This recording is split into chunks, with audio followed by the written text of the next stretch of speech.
Ladies at all the locations, I'm going to ask you to indulge me for just a minute.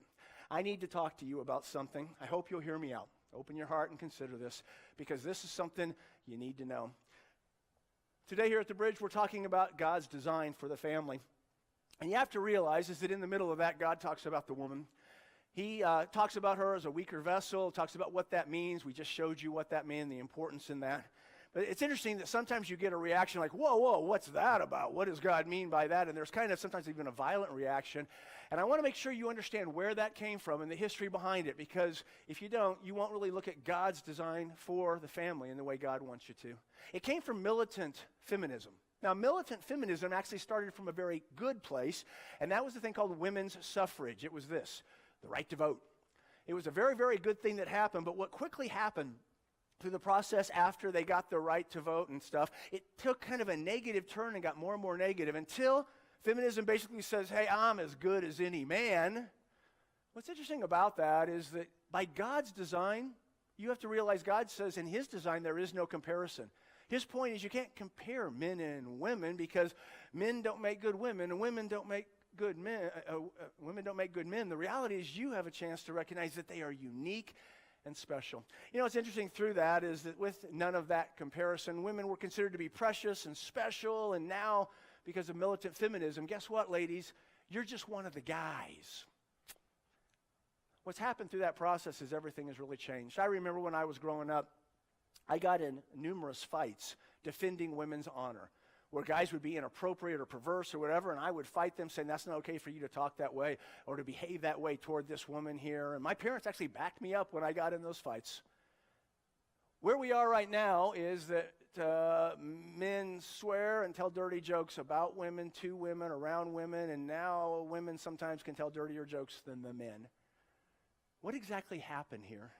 Guys, what we have to understand is that things have taken place that have ruined everything. Do you know, ladies, you may not be old enough to remember this, we men, we used to open the doors for you.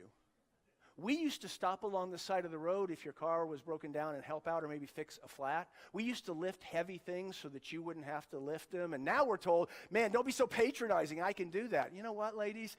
We never did that stuff because you couldn't do it. Maybe lifting the heavier stuff, but we knew that you knew how to open a door. We did it because we respected your gender, because we held you to be precious, that we believed that women were something to be celebrated. Now we don't do that anymore. Matter of fact, now what we're doing is we're trying to figure out a way to put you on the front lines in war. In addition to that, you have the great honor to be called a bitch every time you turn around. You're called a hoe. You can listen to virtually any popular rap song, and they will celebrate physical abuse against you and even raping you and act like you like it. You now have the opportunity to get an abortion through all 9 months. I mean, right up to the point of pregnancy. And then you suffer through the pain and the difficulties of that, the probable medical complications, all the grief, all the guilt. And the guy who got you pregnant is completely off the hook. We now celebrate every time a female celebrity gets naked and shows us. And if you want to get naked and put it out through the whole world, you go right ahead, because that's your right. If you want to strip because you can make a lot of money, you go ahead. It's your right. To quote the old cigarette commercial, you've come a long way, baby. Listen. What's going on here is you're seeing not the application of God's design for you, but the complete ignoring and rebellion against God's design. Listen, God made you in his image.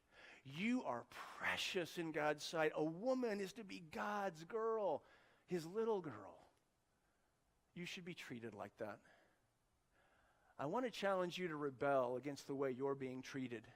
You are to be precious, not just in the sight of God, but your gender should be lifted up and honored in a society. Reject the world's messed up direction. I want to challenge you to be God's girl.